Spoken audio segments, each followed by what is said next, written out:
सब देखने और सुनने वालों को मोहब्बत भरा सलाम। नाज़रीन, चंद मिनट की सिर्फ आपको इन्फॉर्मेशन दूंगा, ज़्यादा वक्त ना मेरे पास है ना आपके पास है। जो जर्मनी में लोग रह रहे हैं सियासी पनाह वाले, उनके लिए एक अच्छी खबर इसलिए नहीं कि जिनके केस ख़त्म हुए, इससे पहले भी मैंने आपको बताया था, लेकिन अभी जो इतला मिली है कि काफ़ी लोग जो हैं उनको गिरफ़्तार किया गया है जिनके पास डोल्डिंग थी, और उन लोगों को पाकिस्तान वापस भिजवाया जाएगा। और पाकिस्तानी बड़ी तादाद में जो है उनको बर्लिन इकट्ठा किया गया, और बर्लिन से एक स्पेशल त्यारा जो है वो 3 सितंबर को पाकिस्तान के लिए रवाना करने का प्रोग्राम बना हुआ है। अब इसमें कहाँ तक कामयाबी होती है। दूसरी तरफ बर्लिन में ही पाकिस्तानियों ने एक पिछले दिनों जुलूस भी कह सकते हैं, एहतजाज भी कह सकते हैं, वो किया यहाँ पे। और उन्होंने ये कहा कि जो पाकिस्तान में एम्बेसी है वो बड़ा टाइम लगा रही है, जिन्होंने अपने किसी ने बेगम को बुलाना, किसी ने खामद को बुलाना, तो वो 1.5 साल 2 साल बाद जाके कहीं पे वहाँ पे इंक्वायरी होती है, और जो घर जाके वो इंक्वायरी करते हैं कि ये जो कुछ कह रहे हैं ठीक है, इनके मामलात यहाँ पे रजिस्ट्रेशन वगैरह है, इस पर भी बातचीत की है। अब जनाब ये मैं बता देता हूँ कि सबसे पहले कि जिन लोगों के पास डोल्डिंग है, 12 दफ़ा आपको तवज्जो इसलिए दिलाते हैं कि शायद कोई रह जाता हमारे प्रोग्राम नहीं देख पाता, वो अपना बंदोबस्त रखें। उनको अगर पुलिस ने पकड़ लिया तो फिर वो पाकिस्तान में मिलेंगे। वही जो मैं आपको फिर वो गाना सुनाता हूँ, ले आई फिर कहाँ पर किस्मत हमें कहाँ से, ये तो वही जगह है गुजरे थे हम जहाँ से। होना ये है कि जिन लोगों के पास डोल्डिंग है उनको आउटलैंडर ब्यूरो जब बुलाया जाता है तो वहाँ से गिरफ़्तार किया जाता है।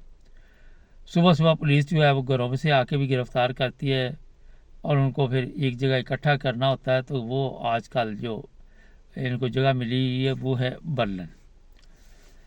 तो इसलिए अपने जो वकला हैं आपके, उनके साथ राब्ते में रहें, और फिर ये है कि थोड़ी सी हिकमत अमली से काम लें। इस पर कई लोगों ने अपनी गलती की वजह से भी डोल्डिंग ली हुई है और उन्होंने तवज्जो नहीं दी। अभी भी कई दफ़ा मेरे साथ खान साहब ने प्रोग्राम किए तो उनका कहना था कि हमारे लोग जो हैं वो काम नहीं करते, काम करें, ज़बान सीखें, 2 काम करें, और फिर अगर डोल्डिंग भी है तो वो कोशिश करें कि उनके पास हुनर है तो वो अप्लाई कर सकते हैं वीज़े के लिए, ओपन थर्ड अलावनेस के लिए। लेकिन यहाँ पे हमारा अपना भी कसूर है कि हम इस तरह तवज्जो नहीं देते। और बुर्गा टेस्ट भी अब उन्होंने डाल दिया हुआ है। पिछले दिनों एक लड़की थी खतून, वो मुझे बता रही थी कि मेरे पास ओपन थर्ड अलावनेस थी और वो उन्होंने वापस ले ली, और वापस लेने के बाद मुझे डोल्डिंग दे दी। मैंने कहा वो क्यों? वो कहती ये जो बुर्गा टेस्ट है जिसमें ये आपको तरीक़ा जर्मनी की दूसरी जंग अज़ीम के बारे में या और भी जो भी कोई 300 के करीब सवाल हैं वो पूछेंगे, उसमें फिर आप अगर पास होंगे तो फिर वो ओपन थर्ड अलावनेस वो कहती मुझे दोबारा जारी कर दी जाएगी। मैंने उनसे पूछा था, वो कहते आप वो टेस्ट पास करें तो अगले महीने मेरी अपॉइंटमेंट है। तो यहाँ पे हमें ज़बान में और ये जो चीज़ें हैं इस पर सुस्ती नहीं करनी चाहिए, क्योंकि यहाँ पे ओपन बहुत कम केस होते हैं कि किसी को ओपन थर्ड अलावनेस मिल जाए तो उसे वापस ली जाए। ये आपको भी पता है, अगर आपने कोई क्राइम नहीं किया, आप अच्छी ज़िंदगी गुजार रहे हैं, काम शाम कर रहे हैं, सिटी पे बोझ नहीं बन रहे, तो फिर ओपन थर्ड अलावनेस वापस नहीं लेते। वहाँ पे प्रॉब्लम बनती है जहाँ पे आप ज़बान की तरफ तवज्जो नहीं देते, जो भी इनकी रिक्वायरमेंट है उसकी तरफ तवज्जो नहीं देते, तो फिर ये कानून के हाथों मजबूर होते हैं। ये आपकी मदद नहीं कर सकते जो लोग भी आउटलैंडर ब्यूरो में और होम ऑफिस में बैठे हुए हैं। तो ये 2-3 खबरें आपको मैंने दी हैं। एक तो बर्लिन से स्पेशल त्यारा 3 तारीख को जा रहा है, दूसरा जो एम्बेसी के मसाइल हैं। अच्छा, ये जर्मन मीडिया ने भी ये खबर उठाई है जो एहतजाज पाकिस्तानियों ने किया है। अब यहाँ पे बड़ी एक अहम बात है, क्योंकि दोनों चीज़ें पर बतानी चाहिए ना। यहाँ जर्मनों का कसूर नहीं, हमारा भी तो काम अच्छे नहीं है ना। हमने भी तो जाली पेपर दे दे के, जाली चीज़ें, जाली काम डाल डाल के अपने लिए मुश्किलात पैदा की हुई।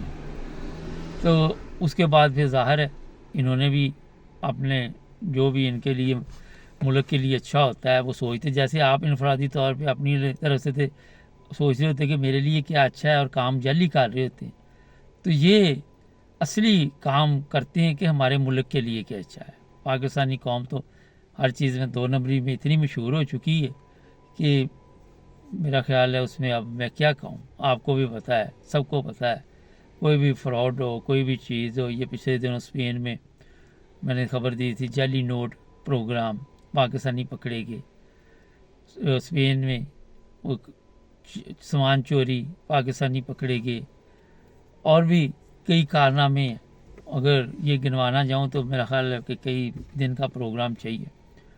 तो जब खुद हम गलत काम करके दूसरों को अपनी कमज़ोरियाँ बताते हैं कि हमारे अंदर ये खामियाँ हैं, हम अपने आप को ठीक भी नहीं कर पा रहे, तो ज़ाहिर है फिर इन लोगों ने सख्ती करनी होती है। अच्छा जी, आप कई लोगों के जहन में है कि शायद पासपोर्ट नहीं हमारे पास तो हमें वापस नहीं भेज सकते। ये गलत फहमी जो है इसे अपनी को दूर करें। और आपको ये भी बता देते हैं कि जो भी लोग पकड़े जाएंगे पासपोर्ट एम्बेसी से मिल जाएगा, कोई प्रॉब्लम नहीं। 24 घंटे के लिए पासपोर्ट इशू हो रहा है। एक सवाल आया था कि जो पुराने लोग यहाँ पे रह रहे हैं उनको कोई इन्फॉर्मेशन दे, जो जर्मनी में रहे। उनको इन्फॉर्मेशन ये है कि 65 साल की उम्र के बाद आपको जर्मन टेस्ट नहीं देना पड़ेगा। हर प्रोग्राम में हम आपको बताते हैं, और आपको कोई काम की भी इतनी बड़ी शर्त नहीं है। अगर तो आप पेंशन की उम्र में पहुंच चुके हैं तो ये नेशनलिटी जब आप जर्मन की लेंगे तो कोई रिक्वायरमेंट ये वाली नहीं। लेकिन अगर आपकी उम्र 65 साल से कम है फिर जर्मन ज़बान का कोर्स करना पड़ेगा। और लोग सवाल भी इसी वजह से पूछते हैं कि उनको प्रॉब्लम हो रही है यहाँ पे, ज़ाहिर है ज़ुबान का जो प्रॉब्लम है। अभी मैं टिकटॉक भी देखता रहता हूँ, तो वहाँ पे सवाल जवाब का जो कई लोगों ने अपनी मार्केटिंग के लिए कि जर्मन टेस्ट इतने दिन में पास करें, ऑनलाइन करें, ये करें वो करें, तो ये जो प्रॉब्लम है इस वक्त जर्मन ज़ुबान टेस्ट, वो लोगों के लिए मुश्किलात पैदा कर रहा है। मेरे साथ आया हुआ एक मेरा दोस्ती कह ले, अब तो मुद्दत हुई है यार को मेहमान किए हुए, तो वो आज तक जर्मन पासपोर्ट नहीं ले सका, ज़बान ही नहीं आती। तो मैंने उसको एक दफ़ा कहा तो कहता यार क्या करना है, यही चलता रहे, बच्चों के पास है, वही अंगूर खट्टे हैं। क्योंकि आपने किसी भी मुल्क जाना है वीज़ा के लिए अप्लाई करो। पिछले दिनों मेरे ऑफिस में एक साहब आए हुए थे, उनके पास ब्रिटिश पासपोर्ट नहीं था, तो वो फॉर्म पुर नहीं कर सकते थे। वो फॉर्म पुर किए, वो जो हमारे दफ्तर में बैठे हुए थे उन्होंने, फिर एक प्राइवेट कंपनी से अपॉइंटमेंट ली, इंग्लैंड से जर्मनी का वीज़ा लेना था, और वो अपॉइंटमेंट के बाद कोई उनकी भी फ़ीस थी, फिर जर्मन वीज़े की भी फ़ीस थी, और कई फ़ीसें फिर पड़ जाती हैं, फिर टाइम ये वो, फिर वहाँ पे जाना। तो जो पिकनिक यूरोपियन पासपोर्ट के ज़रिए है वो मेरा ख्याल आपको दूसरे पासपोर्टों पर नहीं मिलती, ख़ासकर पाकिस्तानी हो या हमारे जो तीसरी दुनिया के पासपोर्ट है। तो इसलिए यहाँ रहना उसके पेपर बड़े ज़रूरी है। पेपर इसलिए ज़रूरी है कि अपने आप को वहाँ आप मजबूत करेंगे तो अच्छी ज़िंदगी गुजार सकते। अच्छा जनाब, आप ये बता दो कि जिन लोगों को पकड़ेंगे उनको वापस भेजेंगे तो वहाँ पे FIR पकड़ेंगे, फिर वो भी दिहाड़ी शाड़ी बनाएंगे, अपनी पैसे पूसे इकट्ठे करके रखो। जो लोग काबू आ चुके हैं वो अपने घर वालों को इतला दें ताकि वो पहले ही उनको जाके तो चाय पानी लगा दें, ताकि इन लोगों को जेलों में ना, या FIR वाले जो है FIR ना दर्ज करनी शुरू कर दें। बाद में एक नया लफड़ा शुरू हो जाता है। और इस तरफ ज़रूरी तवज्जो, जो तो पकड़े गए हैं, तो जो नहीं पकड़े गए वो वकला से मिले और वकला को के कोई रास्ता निकाले, कोई ऐसी चीज़ें तो है कवानीन में मौजूद जिसमें कुछ ना कुछ बंदोबस्त हो सके। चैनल को सब्सक्राइब करें, जुड़े रहें हमारे साथ ताकि और भी प्रोग्राम देखते रहें।